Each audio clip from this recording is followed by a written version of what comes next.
my friends, and welcome to another outstanding installment. From very high above, all the absolutely insipid and puerile forms of Wyoming mainstream media, this is Cowboy State Politics.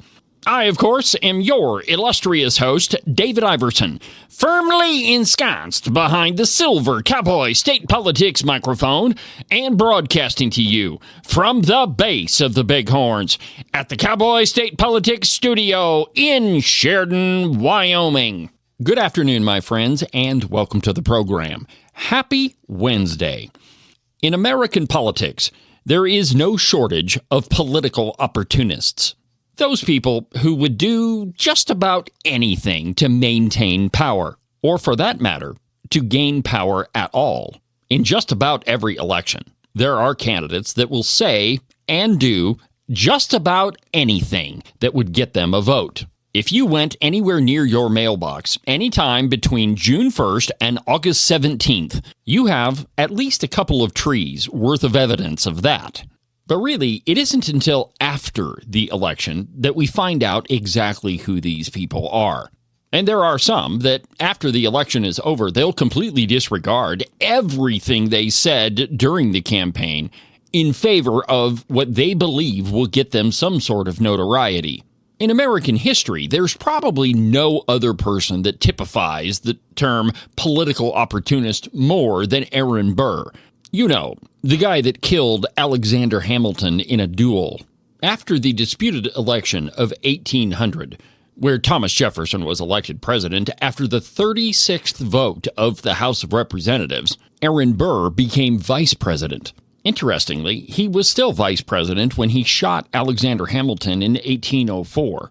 That, combined with the well-known fact that Aaron Burr was pretty much only loyal to himself, Jefferson dropped him from the 1804 ticket. After being marginalized by President Thomas Jefferson, Burr courted former political enemies, ran unsuccessfully for governor of New York, and later became involved in a secretive Western venture that led to his prosecution for treason. Although he was acquitted, his willingness to explore almost any political arrangement that might restore his power became his defining legacy. The little secretive Western venture became known as the Burr Conspiracy. It was a plan that he pursued after leaving the vice presidency, and while he played his cards pretty close to the vest, there were a couple of possible ambitions, one of which was to invade Spanish-controlled Mexico, and if war broke out between the U.S. and Spain, establish Burr as the leader of the territory captured from Spain, and possibly separate parts of the Mississippi Valley, including the newly acquired Western territories, from the United States and form an independent country. When his partner in crime, General James Wilkinson, turned against him and sent a letter to Thomas Jefferson, Jefferson ordered his arrest and tried him for treason. He was acquitted of that because Chief Justice John Marshall ruled that suspicious intentions were insufficient and that the Constitution required an overt act of levying war supported by two witnesses. So not exactly an America First guy.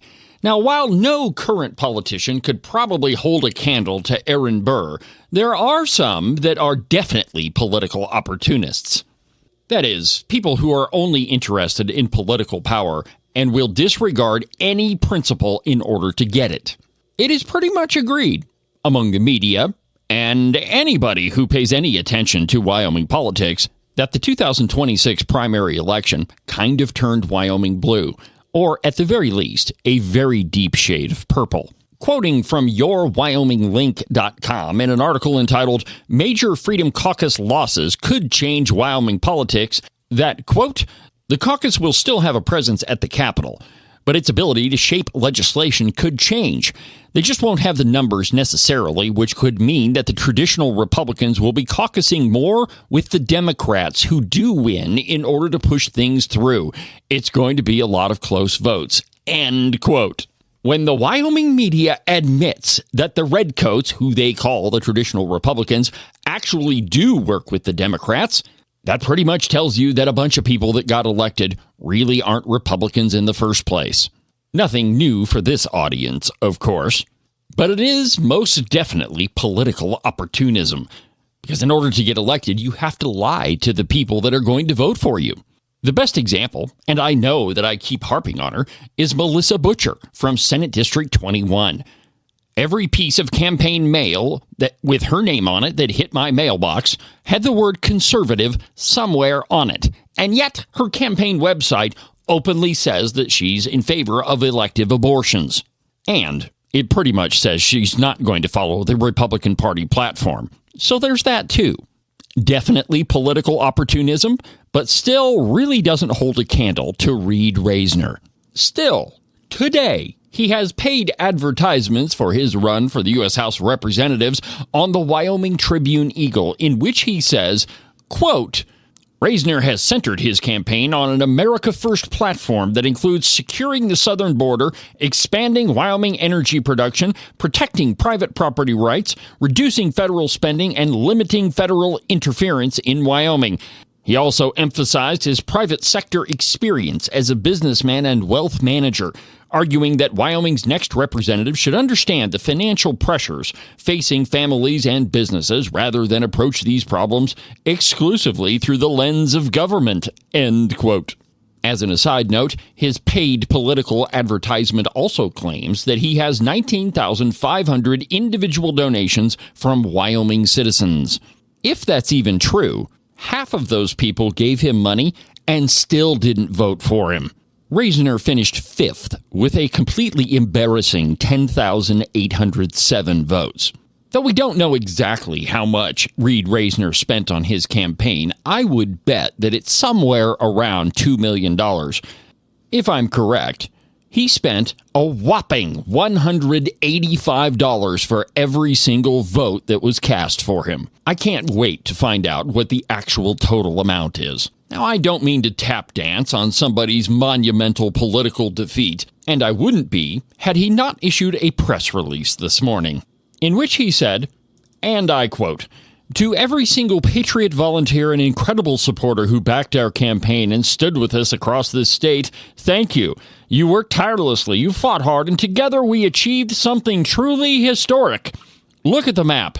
We won massive, unbelievable victories all across Wyoming. The momentum is totally on our side, and our movement is stronger and tougher than ever. End quote. In the same press release, he also refers to all of the Freedom Caucus members that got beat in last Tuesday's election as, quote, losers. Now, it's true, a lot of conservatives did lose their primary election, but all of them, collectively, have each been able to do something that Reid Rasner has not been able to accomplish, despite him spending millions of dollars in attempting it. They've all actually won an election. I do have to give him this, though. He has been able to do one thing that no other Wyoming politician has even come close to. He united the entire state against him. It's true. In both elections, the senatorial campaign from 2 years ago and this U.S. House of Representatives race, Reid Rasner did not win a single county. In this election, however, he did win 2 precincts. Hot Springs County 3-1 and Sweetwater County 19-1. So I guess that's something. But now, Rasner is claiming victory for all of the conservative losses in this past primary election.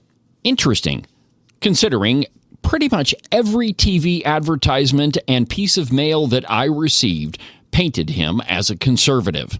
Political opportunism at its finest. When he failed to garner the conservative vote to become the next representative from Wyoming, he, like many political opportunists before him, switched political alliances and is now supporting the liberal Republicans.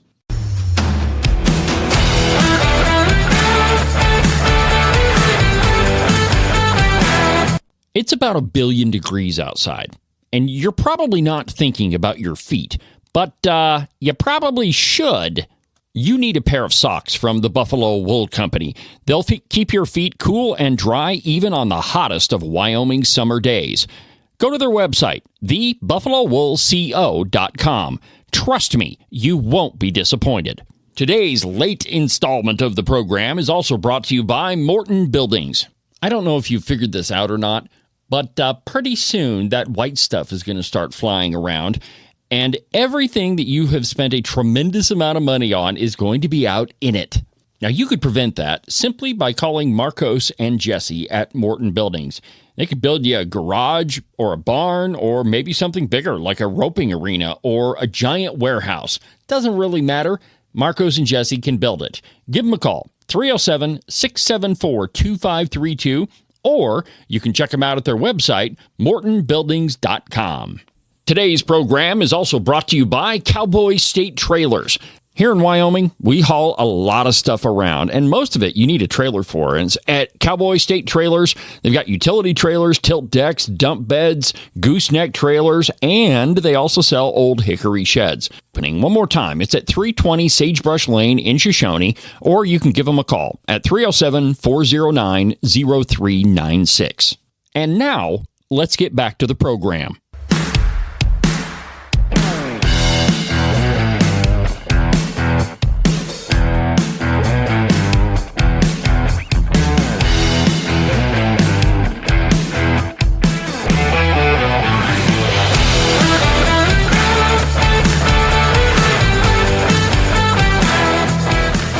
While the election may be complete, and while many counties have already certified their election, there still remains the 5% statutorily mandated hand count audit. This morning on the live program, I talked about this.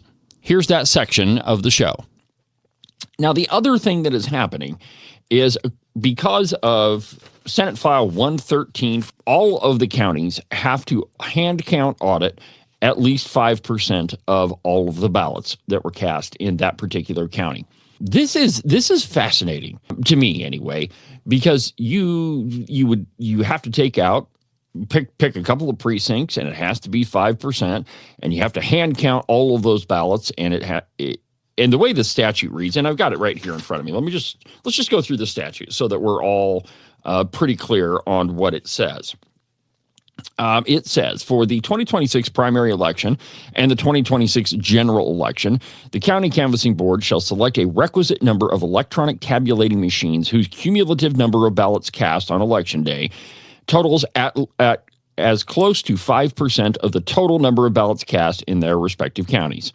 The county clerk shall audit the ballots tabulated by those electronic tabulating machines selected by the county canvassing board and compare that to the hand count audit result. The hand count audit shall be conducted no later than 9 days after the county canvass. So, in other words, the legislation that was passed to make sure that our election went according to plan already has written into it that the election will already be certified before this whole thing happens. And so all the results are official, and in Sheridan County, this audit isn't going to take place until Saturday. And so the state has already certified the election, and then we're going to audit it. So if we catch any problems, don't worry about it. The election's already been certified. I have no idea what happens then. And then here's what it says. Each county clerk shall appoint audit boards prior to the conclusion of the county canvass, but shall not be required to appoint the boards by the deadline. The county clerk may appoint as many audit boards as necessary, provided that each audit board shall be made up of not less than 3 qualified electors with not greater than 2 judges per audit. In addition to any races selected by the county canvass board, the audit boards appointed by the county clerk shall audit those races selected by the Secretary of State and each legislative office printed on the ballot. The audit boards appointed by the county clerk shall audit those races on the ballots that were tabulated by the equipment selected by the county canvass board. Audit boards, it says any inconsistencies or errors between the original count tabulated by the electronic tabulating machines and the hand count audit required under this section shall be reported to the Secretary of State no less than 9 days after the date of the county canvass. And so in Sheridan County, the audit is happening at the deadline, which means that if there is a discrepancy in the election, then they have to report it that day, which happens to be a Saturday. Isn't that convenient? I realize, I might be wearing a tinfoil hat a little bit. But here's the point. So in any precinct, and it doesn't really matter which one, you're going to have 2 legislative races on it. There'll be a Senate race and there will be a House race. So you have to audit both of those, and you have to audit the statewide race selected by the Secretary of State. And so here's the other problem that I see, is that the precincts selected, the bill doesn't say anything about how those are selected. It doesn't say if the county clerk says we're going to audit, I don't know, precinct 3-2 and precinct 12-1. It doesn't say how that happens. There's no definition. And so theoretically, not theoretically, legally, the county clerk could put all the precincts in a bowl and in front of everybody say, okay, we're going to audit this precinct. Okay, it looks like precinct 6-1, and we're going to audit precinct 1-1. Okay, there's our 5%. There's nothing in the bill that prevents that, and that's what they should do. Here's why. Because anybody who is, questioning the results of the election has to be able to see in public how it works. Okay, so we are going to draw at random these precincts to audit. And we're going to say, all right, so those precincts were counted by that machine over there. And so we're going to use that machine to count them. And why wouldn't they? Because if everything goes according to plan, then the folks watching the election have to say, well, okay, the audit went according to plan, and all those ballots in that precinct, they all match up with what the voting machine spit out. And so there's no argument left. But the problem here is that a lot of county clerks, and this may come from, and I'm saying may because I don't know for sure, but this may come from the County Clerks Association. They seem to be very territorial. That is, nobody gets to tell the county clerk what to do. But here's the question. If you're not going to do it with an air of transparency, if you're not going to select all the precincts right out in the open for everybody to see, and you're not going to say, all right, that machine over there is the one that we're going to use, what are you trying to hide? If you're going to be resistant to actually having transparency and actually doing this in the bright light of day, then what exactly are you trying to hide? Years ago, I did an episode about, it was about Park County. They wanted to audit the results of I think it was the 2020 election. And it went all the way up to the Secretary of State. And the Secretary of State at that time was Carl Allred. And he told the Park County commissioners, look, do not destroy the ballots until, and I think the date was like December 8th. 2 days before that deadline, they burned all the ballots. And so the episode was called How to Make a Conspiracy Theory. Because why would you burn the ballots before the deadline? I mean, you're refusing to do an audit of the ballots, and so you burn them, so an audit can't be conducted. I'm not saying anything untoward happened in Park County, but what I am saying is we can't tell. There was no way to figure out if there was any funny business happening in that election. And so fast forward to this year's election, if you have a county clerk that's saying, no, we're not going to do this. I am going to choose the precincts. What are you trying to hide? What exactly happened during the election that you're trying to hide? Now, another breaking story out of Sheridan County, our county clerk, Ida Shunk Thompson, and this has not been reported in the media. Few days before the election, she fell and injured herself. And by the way, you should pray for her because it was a pretty nasty fall. Well, she was hospitalized, and Sheridan County did not notify the Secretary of State until Monday, the day before the election.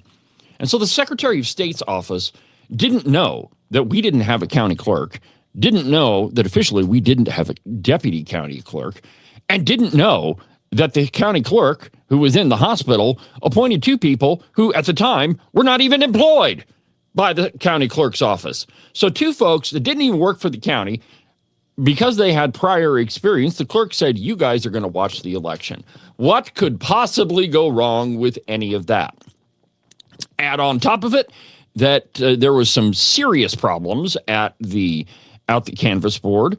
That there was problems with the chain of custody, with the data sticks. There were precincts that at the canvass board reported all zeros. So please tell me, what could have possibly gone wrong in that election? Well, we don't know. And the only way we will know is if there is transparency in that election. Now, that's just one example. But throughout the election, I heard reports from other counties that those tabulation machines failed their LNA tests, the logic and analysis tests. And so you have machines that aren't certified counting an election, and then you're going to certify the election based on what those machines who aren't certified, are going to tell you. Please, I mean, there are so many questions surrounding this election that what we really need is county clerks to stand up and say, let's just do this transparently. Let's just do it out in the open so everybody can see what's happening. That way, there's no questions afterward. That's what county clerks should do. And by law, they have to audit 5% of the ballots. And so why wouldn't you just do that out in the open? Big questions. If I were you, I would contact your county commissioners, which, by the way, the county commissioners can't tell an elected county clerk how to run the election. But what they can do is suggest. The county commissioners can say, you know what, my phone has been blowing up and I'm getting it from all sides. So can we please just do this transparently? I mean, that makes the most sense.